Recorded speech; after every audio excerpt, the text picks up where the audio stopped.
Class 6 के सभी बच्चों का दिल से स्वागत है। आज की इस क्लास में हम पढ़ने वाले हैं कि मौर्य टाइम पे भारत कैसा था।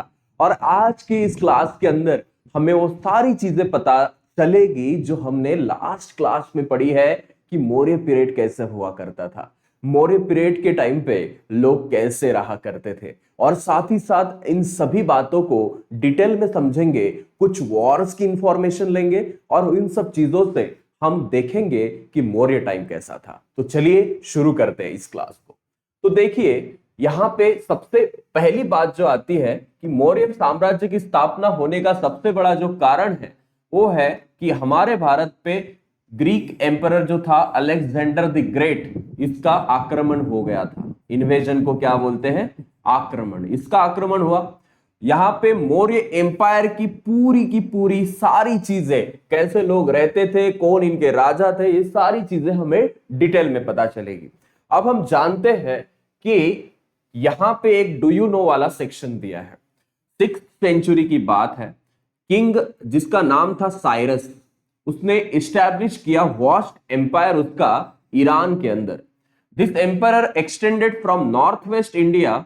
नॉर्थ वेस्ट का जो इंडिया का पॉइंट है, ये नॉर्थ और ये वेस्ट, तो ये वाला जो पॉइंट है यहां से मतलब देख सकते हैं कि इंडिया से लेके रोम तक एंड वहां से इजिप्ट तक, अफ्रीका तक उसने जो है अराउंड 580 BCE के अंदर इंडियन एम्परर को जो नेम था उसका, वो राजा था भारत के एम्परर के अंदर जिसका नाम था दारियुश, उसको कॉन्कर्ड करके जो पूरा रीजन है नॉर्थ वेस्ट इंडिया का, वो पंजाब को जो है उसको कंपाइल करके, यहाँ पे दारियुश की सत्ता थी पहले और उसको अपने अंडर ले लिया।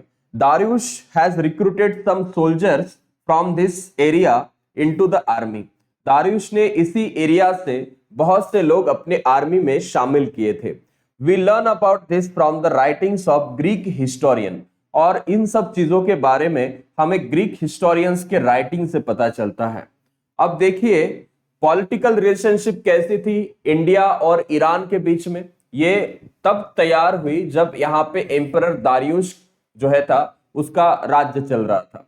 This led to the greater exchange in the field of trade and art. तो उसमें से बहुत ज्यादा चेंजेस हमें ट्रेड और आर्ट के बीच में देखने को मिलते हैं। उसी से भारत और ईरान के बीच में जो है बहुत सी चीजें स्टार्ट हुई। Darius has introduce the uniform currency.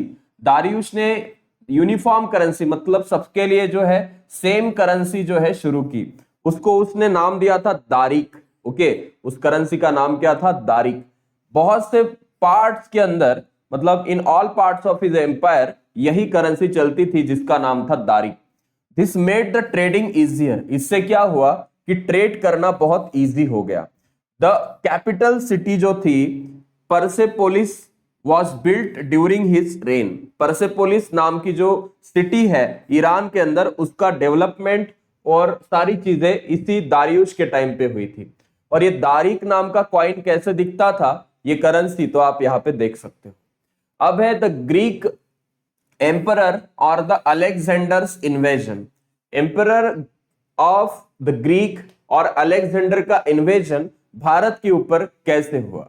Alexander जो कि खुद एक ग्रीक एम्परर था, invaded India's north western frontier. Bharat के नॉर्थ वेस्ट फ्रंटियर के ऊपर इसने आक्रमण कर दिया था। कब किया था वो हम देखते हैं। ठीक है, ये है अलेक्जेंडर द ग्रेट, उसकी एक फोटो यहां पे आप देख सकते हो। 326 BCE के टाइम पे उसका आक्रमण भारत में हुआ था।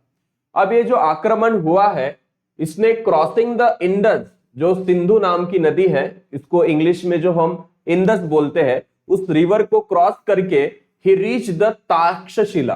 तक्षशिला नाम की जो जगह है, आज के पाकिस्तान में वो जगह चली गई है, पहले भारत का ही पार्ट थी। वहां तक के ये पहुंच जाता है सिंधु नदी को क्रॉस करके।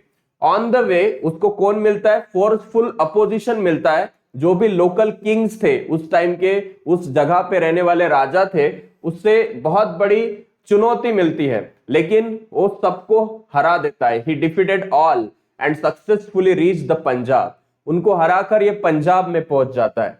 हाउएवर इन दिस इन्वेजन, इस इन्वेजन के टाइम पे army had to suffer severe hardship और द सोल्जर्स जो थे eager to go back home, उनको बहुत ज्यादा थकान हुई क्योंकि ग्रीक ईरान यहां से निकल के ये लोग यहां तक के पहुंच रहे हैं, पूरी सेना है साथ में, खाना बनाने वाले, हर वक्त पे कोई भी युद्ध हो जाता है, तो ये लोग बहुत थक गए थे। मतलब थक गए थे तो जो सोल्जर है वो घर जाने की बात कर रहे थे कि हमें घर जाना है, तो ऐसी चीजें यहाँ पे हो गई थी।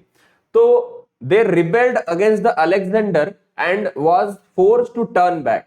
और वो जो सैनिक थे खुद अलेक्जेंडर के ही, उन्होंने अलेक्जेंडर के खिलाफ जो है विद्रोह कर दिया और घर जाने के लिए उसको प्रेरित किया, फोर्स किया। He therefore appointed Greek officer to administrator the conquered territories। और उसने क्या किया फिर अलेक्जेंडर ने कि जहां जहां था एरिया उसने जीता है वहां पे अपने अपने क्या रख दिए, अपने जो ऑफिसर्स है ग्रीक ऑफिसर्स, उनको एडमिनिस्ट्रेटर एज ए एडमिनिस्ट्रेशन रख दिया और बाकी वो चले गए। फिर दे वेर कॉल्ड एज सत्रप्स। जो भी ऑफिसर्स उन्होंने यहाँ पे रखे थे उनको एक नाम दिया गया क्षत्रप, क्षत्रप ऐसा नाम दिया गया। He started his return journey but he died on the way back in 323 BC at Babylon। Babylon नाम की जो जगह थी जो आज का इराक है, यहाँ पे अलेक्जेंडर की मौत हो जाती है क्योंकि ये बहुत से थके से लोग थे, जाते जाते रिटर्न जर्नी के टाइम पे ही इसकी अलेक्जेंडर की मौत हो गई। अलेक्जेंडर जो कैंपेन उसने लेड किया था, इससे क्या हुआ कि जो ट्रेड था, जो व्यापार था भारत और वेस्टर्न वर्ल्ड के बीच में, मतलब ये पूरा यूरोप और अमेरिका, ये सारा पार्ट इराक ईरान का और भारत का पार्ट, यहाँ पे बहुत ज्यादा व्यापार की जो चीजें हैं वो बढ़ गई, ट्रेड बढ़ गया। And the historians who accompanied Alexander introduced the India to the western world through their writings. इतिहासकार कहते हैं कि अलेक्जेंडर ही वो राजा है जिसने भारत को वेस्टर्न वर्ल्ड से जोड़ा है। ग्रीक स्कल्पचर की बात करें तो इन्फ्लुएंस है, ग्रीक के अंदर भी जो राइटिंग्स है, जो बुक्स है और जो सारी मूर्तियां बनाई हुई है, उसके अंदर हमें इंडियन आर्ट का बहुत बड़ा एविडेंस मिलता है। और ये राइज देता है कि गांधार स्कूल ऑफ जो आर्ट है, जो भारत में उस टाइम पे फॉर्म किया गया था during the time of Gautam Buddha, during the time of Alexander, during the time of Chandragupta Maurya, ये गांधार स्टाइल ऑफ आर्ट जो है ये ग्रीक कला से प्रेरित था। ओके, सो इससे हमें ये एक हिंट मिलती है। ग्रीक किंग जो थे, ग्रीक राजा जो थे, माइंटेड कैरेक्टरिस्टिक कॉइन, उन्होंने अपने कैरेक्टरिस्टिक कॉइन्स बनाए। जैसे अलेक्जेंडर का कॉइन अभी तक तो दिखाया नहीं है, बट उनके कॉइन पे कुछ खास चीजें थी। जो वन साइड थी कॉइन की, वहां पे पिक्चर रखते थे, राजा का चित्र वहां पे रखते थे जिसने वो कॉइन को मिंट किया है, और अदर साइड जो होती थी वहां पे पिक्चर ऑफ ग्रीक गॉड, दूसरी साइड पे ग्रीक गॉड जो थे उनकी तस्वीर लगाते थे, उनकी तस्वीर को कोरते थे। The name of the king was also written on the coin, राजा का नाम भी कॉइन पे हुआ करता था। Alexander's coin were the same type, Alexander राजा के जो कॉइन थे वो इसी सेम टाइप के हुआ करते थे। जैसे यहाँ पे हम देख सकते हैं, this is the coin of Alexander, silver coin, Alexander का ये सिल्वर कॉइन है। इसके शुरुआत के, इसके हम देखें तो अलेक्जेंडर की यहाँ पे तस्वीर है और फ्रंट साइड पे हम देख सकते हैं, इसके बैक साइड पे देखें तो ग्रीक गॉड जो है उनकी तस्वीर है। सो लेटर जो भारत के राजा भी थे उन्होंने भी ऐसे ही कॉइन बनाना शुरू कर दिया, एक साइड पे अपनी फोटो, दूसरे साइड पे भगवान की फोटो। द मौर्य एम्पायर, अब हम जानते हैं कि मौर्य एम्पायर की शुरुआत कैसे हुई, कौन ऐसा राजा था जिसने ये विद्रोह करके नंद वंश का पराभव करके मौर्य साम्राज्य की स्थापना की है। तो इसकी स्टोरी मैंने लास्ट क्लास में आपको बताई है कि धनानंद नाम का एक क्रूर राजा था जो नंदा डायनेस्टी से बिलोंग करता था। और ये जो मगध साम्राज्य है इसके अंदर इस राजा का ऐसा रोल है कि इसने बेसिकली लोगों को हमेशा सुख की जगह दुख दिया था। और इसी से दुखी होकर चाणक्य नाम के जो एक विद्वान थे, पंडित थे धनानंद के दरबार में, तो उनको धनानंद से डिसरिस्पेक्ट मिला। उन्होंने कहा कि मैं तेरी सत्ता को विध्वंस किए बिना मेरी चोटी को खोलूंगा नहीं। बाद में चाणक्य जी की मुलाकात होती है चंद्रगुप्त मौर्य से। ये छोटा सा बच्चा, इसको पूरा ट्रेन करके एक वॉरियर बनाते हैं चाणक्य, और चाणक्य नीति के साथ धनानंद का पराभव करके चंद्रगुप्त मौर्य बनते हैं मौर्य एम्पायर के राजा, और we can say pioneer of this dynasty. तो चंद्रगुप्त मौर्य इन्होंने फाउंड किया मौर्य एम्पायर। क्वेश्चन आएगा पेपर में, किसने फाउंड किया Maurya empire? Chandragupta Maurya. People were tired of the tyrannical rule of the Nanda king of the Magadha Dhanananda. Magadha का जो राजा था धनानंद, जो कि बहुत ही क्रूर टाइप का राजा था, इसके रूल से लोग टायर्ड हो गए थे, परेशान हो गए थे, और Chandragupta Maurya brought it into an end. और चंद्रगुप्त मौर्य ने उसकी सत्ता खत्म करके इस्टेब्लिश किया अपना खुद का Magadh around 325 BC। He own the Avanti. Avanti आपको पता है उज्जैन आज का जो है उसे अवंती बोला जाता था। सौराष्ट्र, गुजरात, और अपनी सत्ता को एक्सटेंड किया बाउंड्रीज ऑफ द एम्पायर बहुत दूर दूर तक। आफ्टर अलेक्जेंडर्स डेथ, अलेक्जेंडर की डेथ के बाद हम देख सकते हैं कि हमारे यहाँ पे जो स्ट्रगल है पावर का, ये सारा स्ट्रगल किसके अंदर था? क्षत्रप जो थे, जो कि अलेक्जेंडर में अपॉइंट किए थे। सेल्यूकस निकेटर जो था वो अलेक्जेंडर का जनरल हुआ करता था भारत के अंदर, जहां पे उन्होंने सत्ता जीती थी। And he become the king of Babylon. वो बाद में बेबीलोन, ईरान, इराक का राजा भी बना अलेक्जेंडर की डेथ के बाद। उसने भारत के नॉर्थ वेस्ट फ्रंटियर रीजन पे आक्रमण किया था, पंजाब का एरिया। चंद्रगुप्त मौर्य सक्सेसफुली उसको रेजिस्ट कर देते हैं एंड डिफीट हो जाता है सेल्यूकस निकेटर का। और inclusion of the north west region, जो काबुल, कंधार और जो हेरात की सारी जगहें थी, वो मौर्य एम्पायर के अंदर इंक्लूड हो जाती है, क्योंकि जो हमारे चंद्रगुप्त मौर्य है उसे जीत लेते हैं। अब विशाखा दत्त नाम के एक बहुत ही बढ़िया संस्कृत नाटककार थे, जिन्होंने बहुत बड़े बड़े प्लेज लिखे हैं। उन्होंने मुद्रा राक्षस, ओके, क्या है ये नाम? मुद्रा राक्षस नाम का एक बहुत ही सुंदर एक नाटक लिखा है। And he relate how Chandragupta Maurya defeated Dhanananda. और उसी प्ले के अंदर विशाखा दत्त जी का जो मुद्रा राक्षस है, उसके अंदर धनानंद ने किस तरीके से अपना इंडिपेंडेंट राज्य तैयार किया, मौर्य एम्पायर को बनाया, धनानंद को कैसे हराया। The plot gives the special importance to the contribution of Arya Chanakya.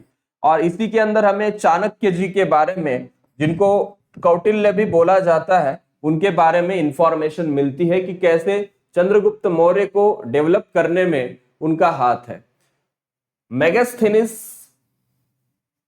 Seleucus Nicator ambassador जो था, वो चंद्रगुप्त मौर्य जी के दरबार में रहा है, स्टे किया है उसने।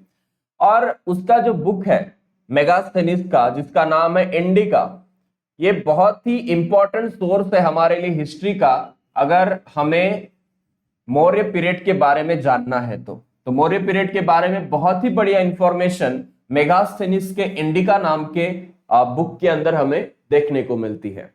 साथ ही साथ there is an inscription standing at emperor Chandragupta Maurya had built a dam called as Sudarshan near the Junagadh in Gujarat state. तो हमें एक और चीज यहाँ पे उस चंद्रगुप्त मौर्य जी के मौर्य एम्पायर के टाइम के बारे में इंट्रोड्यूस करती है, जो एक जगह है, उस जगह का नाम यहाँ पे दिया है उन्होंने, सुदर्शन नाम का एक डैम, एक बहुत ही बड़ा तालाब बनाया गया था। तालाब नहीं, जिससे हम क्या बोलते हैं, धरण बोलते हैं। ओके, सो ये वाला जो सुदर्शन डैम है, ये जूनागढ़ गुजरात स्टेट में है, जो चंद्रगुप्त मौर्य जी के टाइम पे बनाया गया था। उसकी भी इंफॉर्मेशन हमें मौर्य टाइम के बारे में एक सुझाव देती है कि कैसा शासन हुआ होगा। According to the Jain tradition, Jain लोगों के अनुसार, उनके ट्रेडिशन के अनुसार चंद्रगुप्त मौर्य एक्सेप्टेड जैन रिलीजन, उन्होंने जैन रिलीजन को एक्सेप्ट किया था। उन्होंने अपनी लाइफ के एंड में पूरी जो अपनी लाइफ थी बाकी की लास्ट टाइम की, वो कहाँ पे बिताई है? श्रवण बेलगोल नाम की जगह है, श्रवण बेलगोला नाम की जगह है कर्नाटक में, वहां पे उन्होंने बिताई। And there was where the breathe his last. इसकी एक स्टोरी मैं आपको बताता हूं। तो चंद्रगुप्त मौर्य जब श्रवण बेलगोल में थे, उन्होंने जैन धर्म के अनुसार एक सलेखना नाम की पद्धत है। सलेखना पद्धत में क्या होता है कि इंसान अपना खाना पीना छोड़ देता है और उस तरीके से समाधि में पहुंच जाता है, लीन हो जाता है इस पंच तत्वों के अंदर। तो ये पद्धत का यूज करके सलेखना पद्धत के अनुसार चंद्रगुप्त मौर्य का जो है वो अपनी लास्ट ब्रेथ लेते हैं। इसके बाद जो आते हैं सम्राट Ashok. After the Chandragupta Maurya renounced throne, he was succeeded by his son Bindusara. Chandragupta Maurya जिनकी सत्ता खत्म होने के बाद जो है यहाँ पे हमें रिनाउंस करके नाम मिलता है, उनका नाम है बिंदुसारा, जो चंद्रगुप्त मौर्य जी के सन थे। बिंदुसारा इनकी डेथ के बाद अशोका सक्सीड करते हैं जो थ्रोन है 273 BCE के अंदर। Ashoka had been appointed the governor of Takshashila and Ujjain before he came back to the throne। यहाँ पे हम देख सकते हैं अशोक जो है ये अपॉइंट किए जाते हैं एज अ गवर्नर, कहाँ पे? तक्षशिला नाम की जगह पे और उज्जैन नाम की जगह पे, जब वो राजा नहीं बने थे। जब वो गवर्नर थे उन्होंने बहुत ही सक्सेसफुली बड़े बड़े रिवॉल्ट जो तक्षशिला में हुए थे उनको क्रश कर दिया था। और साथ ही साथ आफ्टर बिकमिंग द एम्परर, जो मगध के वो एम्परर बने, तो उन्होंने बहुत बड़े बड़े कैंपेन साथ ही साथ स्टेट ऑफ कलिंगा को हराने के लिए किए थे। कलिंगा जो ऑक्युपाइड रीजन है आज के ओडिशा के अंदर, एम्परर अशोका ने उनके साथ लड़कर कलिंगा का एरिया जो था, जो कि मगध में लाना बहुत मुश्किल था, उसके लिए बहुत बड़ा युद्ध किया। अशोका's emperor extended from Afghanistan and Nepal in the north to the Karnataka and Andhra Pradesh in the south। बहुत बड़ा एम्परर एक्सटेंड किया था अशोक जी ने, अखंड भारत का उनका सपना था। बंगाल जो ईस्ट में है और सौराष्ट्र जो वेस्ट में है, वहां तक की उनकी सत्ता थी। बस उनको प्रॉब्लम एक ही चीज से हो रही थी, वो थी कलिंगा का शासन। उनसे लड़कर उनको कलिंगा भी अपने अंदर ऑक्युपाई करना था। तो अब देखते हैं Kalinga war, the war of Kalinga. Ashoka was deeply moved by the bloodshed of the Kalinga war. जब कलिंग का युद्ध हुआ तो अशोक जो है वहां पे बहुत ज्यादा रक्तपात को देखते हैं, क्योंकि इतना ज्यादा खून बहता है, ऐसा बोला जाता है कि खून की नदियां तक बहने लगती है, इतना ज्यादा खून खराबा होता है इस कलिंग वॉर के अंदर। He decided never to wage a war again. वो डिसाइड करते हैं कि इसके बाद मैं युद्ध नहीं करूंगा। ये मौर्य पीरियड का मैप है, यहाँ पे हिंदू कुश माउंटेन है, ये शाहबाज नाम की जगह है, गरी, वो शाहबाज गरी, मनसेरा, तक्षशिला नाम की जगह, टोपारा नाम की जगह। यहाँ पे भी हमें सम्राट अशोक के जो है बहुत बड़े बड़े स्तंभ लेख देखने को मिलते हैं। बैराट नाम की जगह है, उन्होंने बताया अशोका स्टोन इंस्क्रिप्शन, अशोका के पिलर्स तोपारा में है, मेरठ में है, साथ ही साथ निगलीवा में है, रुम्मेडाई में है, लौरिया नंदाबागढ़ में है, साथ ही साथ लौरिया अरोराज में भी है, और प्रयाग काशी की जगह पे हमें स्टोन इंस्क्रिप्शन देखने को मिलते हैं। ये है मगध साम्राज्य की पूरी धरोहर। सांची में स्तूप है, रूपनाथ में एक उनका जो इंस्क्रिप्शन है, सौराष्ट्र गिरनार में मिला है, तोपारा में है, सन्नति में भी स्तंभ है, तोशाली में है, बहुत सी जगहों पे। साथ ही साथ ये एक मैसेज है अशोका का। क्या है ये message? It is good and right to serve one's parents. उनका कहना है कि it is very good and very right thing to serve किसी के पेरेंट्स को। साथ ही साथ the victory which arouses compassion and love is the real victory. जिस जीत से लव मतलब प्रेम और सद्भावना की चीज आती है, वही सबसे बड़ी विक्ट्री है। ठीक है, और ये सब चीजें अशोका अपनी शिलालेखों के अंदर बहुत ही डीपली हमें समझाने की कोशिश करते हैं। अब हम देखते हैं लायन कैपिटल और ये सारी चीजें कैसे आई। तो चलिए इन सब चीजों को अब हम समझते हैं।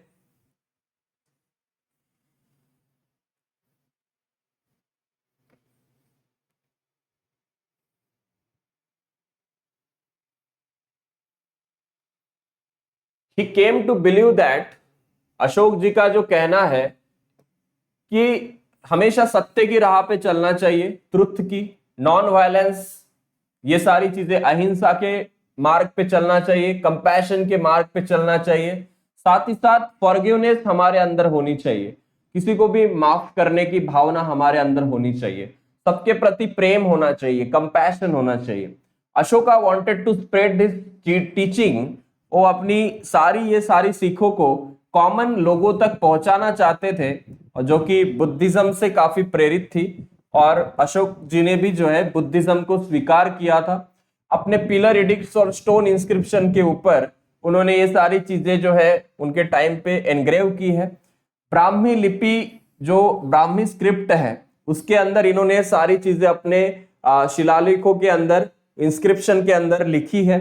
This inscription he is referred to as Devanam Piyadassi. Okay, Devanam Piyadassi means beloved of the God and he who looks on with affection। देवों का प्रिय, और यहाँ पे उनके लिए हमेशा प्रेम से सभी से रहने वाला, ऐसे बोला गया है अशोक को। साथ ही साथ another inscription that state 8 years after ascended the throne he made the conquest of Kalinga and then he had changed his art seeing the devastation in cause।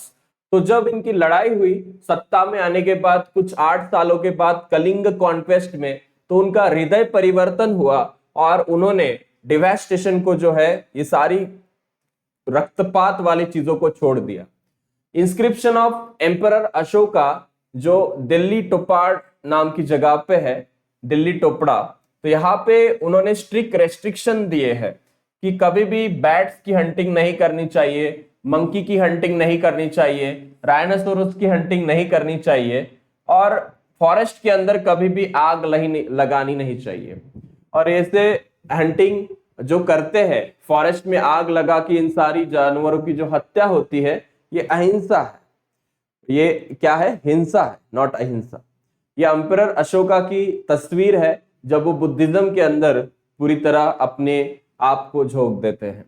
Emperor Ashoka's work for the spread of religion, तो Buddhism को spread करने के अंदर भी सम्राट अशोक जी का बहुत बड़ा हाथ है। उन्होंने ये सब चीजें, ये ज्ञान अपने तक ना रखकर पूरी दुनिया को देने की कोशिश की।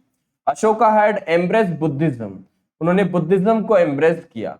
He had convinced the third religious council on Buddhism at Pataliputra. Pataliputra नाम की जो जगह है, यहाँ पे थर्ड कॉन्फ्रेंस हुई थी, एक मीटिंग हुई थी बुद्धिज्म की। वहां पे ये जो थे एज वी कैन से उसको ऑर्गेनाइज करने वाले थे। Ashoka sent his own son Mahendra and daughter Sanghamitra. Mahendra जो उनका सन था और संघमित्रा जो उनकी डॉटर थी, उनको श्रीलंका को भेजा था। किसके लिए? To spread the Buddhism. He also sent Bauddha bhikkhus to West Asia and Central Asia for spreading Buddhism. बौद्ध भिक्खुस को वेस्ट एशिया में और सेंट्रल एशिया में जो भेजा है बुद्धिज्म के प्रचार प्रसार के लिए, वो अशोका ही है। He also built many stupas and viharas, उन्होंने बहुत से स्तूप और विहार को जो है बनाया है। पब्लिक वेलफेयर के बारे में क्या क्या चीजें उन्होंने की थी? Emperor Ashoka led streets on the creation of facilities for welfare of people.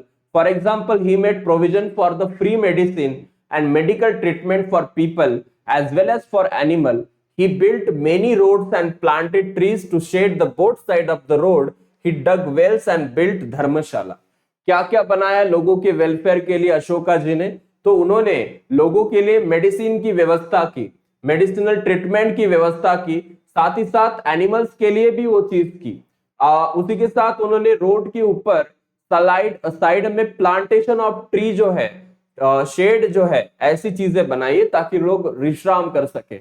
और उन्होंने बहुत से कुएं बनाए और धर्मशाला लोगों के लिए बनाई है। अब देखिए एडमिनिस्ट्रेशन कैसा था मौर्य पीरियड का। पाटलिपुत्र कैपिटल थी मौर्य एम्पायर की, और यहाँ पे एडमिनिस्ट्रेटिव काउंसिल टोटल 4 हुई है। ईस्टर्न रीजन जो था वो तोशाली ओडिशा का था। वेस्टर्न रीजन मतलब उज्जैन मध्य प्रदेश, उज्जैनी। साउदर्न रीजन में सुवर्णगिरी, जिसको कनकगिरी या कहते हैं, कर्नाटक में है। और नॉर्दर्न रीजन है तक्षशिला, पाकिस्तान में। तो ऐसी बहुत सी सत्ता का जो है अशोक जी का एक पूरा यहाँ पे दिया है। और काउंसिल ऑफ मिनिस्टर बहुत सी चीजें यहाँ पे उन्होंने तैयार की थी, जो अलग अलग चीजों को, जैसे इंटेलिजेंस सर्विस हो, उनकी एडमिनिस्ट्रेशन सर्विस हो, ऐसे अलग अलग एनिमी और बहुत सी चीजों से राज्य को प्रोटेक्ट करने के लिए अशोक की ये सारी चीजें काम करती थी। Life of the people during Maurya period. During the Maurya period agriculture production was great. यहाँ पे एग्रीकल्चर ही चलता था भारत में। और ट्रेड और अदर ऑक्यूपेशन की बात करें तो ये भी बहुत ही अच्छे से चलती थी। कार्विंग के ऑक्यूपेशन चलते थे। लोग जो है गले में पहनने वाले हार बनाते थे। वीविंग चलता था कपड़े बनाने का। डाइंग भी चलता था क्लोथेस का। मेटल वर्क चलता था। ब्लैक गेज पॉटरी भी बनाई जाती थी। शिप बिल्डिंग का बहुत बड़ा लार्ज स्केल पे व्यापार भारत में चलता था अशोका के मौर्य टाइम में। एंड बहुत सी ऐसी चीजें आयरन से बनाई जाती थी। बहुत सी आर्टिकल्स बनाए जाते थे। डिफरेंट फेस्टिवल और फंक्शंस को भी विलेजेस और टाउन्स में सेलिब्रेट किया जाता था। डांस वगैरह भी होते थे। ये बाराबर केव है। ये लायन कैपिटल जो है अशोका का, जो आज हमें भारत के बहुत सी जगहों के ऊपर ये देखने को मिलता है। साथ ही साथ आपको अशोक चक्र के बारे में भी पता होगा। लायन कैपिटल के ऊपर जो भारत के है, यहाँ पे अशोक चक्र है। साथ ही साथ म्यूजिक, कॉन्सर्ट, ये भी एंटरटेनमेंट की पार्ट। रेसलिंग भी हुआ करती थी। चारियोट रेस मतलब रथ और घोड़ों की रेसेस हुआ करती थी। ऐसे बहुत सी चीजें अशोका के टाइम पे चेस और गेम खेले जाते थे। चेस को अष्टपाद कहा जाता था। उस टाइम पे जो चेस खेला जाता था उसे अष्टपाद कहते थे। आर्ट और लिटरेचर में भी ये लोग काफी ज्यादा आगे थे। स्कल्पचर्स बनाने हो, उसके अंदर बहुत बड़ा नाम है। कार्विंग एनिमल्स की, जैसे लायन, एलिफेंट की पिलर्स के ऊपर, बुल की आपको देखने को मिलती है यहाँ पे। साथ ही साथ यहाँ पे चक्र, व्हील, अशोका पिलर के ऊपर सारनाथ की जो जगह है वहां पे देखने को मिलते हैं। तो ऐसी बहुत सी चीजें इस टाइम पे हमें देखने को मिलती है, जो हमारे इंडियन नेशनल फ्लैग का भी ऑनर बढ़ाता है। आपको उसके अंदर पिलर के ऊपर लायंस दिखते हैं 4 साइड्स में। साथ ही साथ आपको फ्रंट में जो है, this is the official seal है गवर्नमेंट ऑफ इंडिया का। ये केव स्कल्पचर जो बाराबर हिल्स में क्रेव किए गए अशोका के, वेल नोन है। This caves are in the Bihar. ये बिहार में केव है। They are the oldest cave sculptures in India. साथ ही साथ अगर हम देखें, आफ्टर जो डेथ हुई है सम्राट अशोक की, तो उसके बाद मौर्य एम्पायर डिक्लाइन होने लगा। और उसके बाद बाकी जो मौर्य राजा आए वो इतने ताकतवर वैसे थे नहीं। तो Maurya empire was the largest empire in the ancient India, we can say. The next chapter we will see और discuss about the political cultural happenings जो पोस्ट मौर्य पीरियड के अंदर हुई थी। Answer in one sentence, why did the Kshatrapa begin to fight among themselves. क्षत्रप लोग जो थे उन्होंने एक दूसरे के साथ लड़ाई करना क्यों शुरू किया, उसका एक सेंटेंस में आंसर करना। Who did Ashoka send to Sri Lanka for the spread of Buddhism. Buddhism के स्प्रेड के लिए अशोक जी ने किसको भेजा था श्रीलंका में? इस क्वेश्चन का आंसर आपको आना चाहिए। क्या है इसका आंसर? इसका आंसर है उनका जो बेटा था महेंद्र और उनकी बेटी थी संघमित्र, इनको श्रीलंका में भेजा था। तो ये पता होना चाहिए। What were the occupation of the people during Maurya period? Agriculture, ऐसी चीजें, वीविंग करते थे कपड़ों की, आपको पता है, क्रेव, बहुत सी चीजें, उनकी कार्विंग्स वगैरह भी थी। Which animal engraved are found in the pillar erected by Emperor Ashoka? तो उसके अंदर एलिफेंट देखने को मिलते हैं, बुल देखने को मिलते हैं, लायन देखने को मिलते हैं। तो ऐसी चीजें आपको बतानी। क्षत्रप मतलब कौन थे? वो सेनापति थे अलेक्जेंडर के। जब अलेक्जेंडर यहां से निकला भारत से तो उसने अपने कुछ लोग सेनापति अपनी जीती हुई जगह पे रखे, उनको क्षत्रप बोला जाता है। सुदर्शन क्या है? डैम है, चंद्रगुप्त मौर्य के टाइम पे बनाया गया था। देवनाम प्रियो प्रियदस्ती का मतलब बताओ, जो अशोक के लिए बोला जाता है, देवों का प्रिय, उनका प्रियदास। अष्टपाद क्या है? अष्टपाद चेस्ट है, उसके बारे में लिखना है। एम्परर अलेक्जेंडर कहाँ का था? Emperor of Greece. मेगास्थेनिस ये कौन था? एम्बेसडर था, किसका? सेल्यूकस निकेटर का। एम्परर अशोका कौन थे? Emperor of Magadh. ओके, तो ऐसी भी चीजें आपको आनी चाहिए। तो यहाँ पे हम ये चैप्टर कंप्लीट करते हैं। इसकी एक्सरसाइज बहुत इंटरेस्टिंग है, सॉल्व करोगे तो सारी चीजें आपको आ ही जाएगी, क्योंकि डिटेल में हमने ये चैप्टर डिस्कस किया है। वैसे यहाँ पे एक क्यूआर कोड है जिसका यूज करके भी आप अपने उत्तरों को ढूंढ सकते हैं।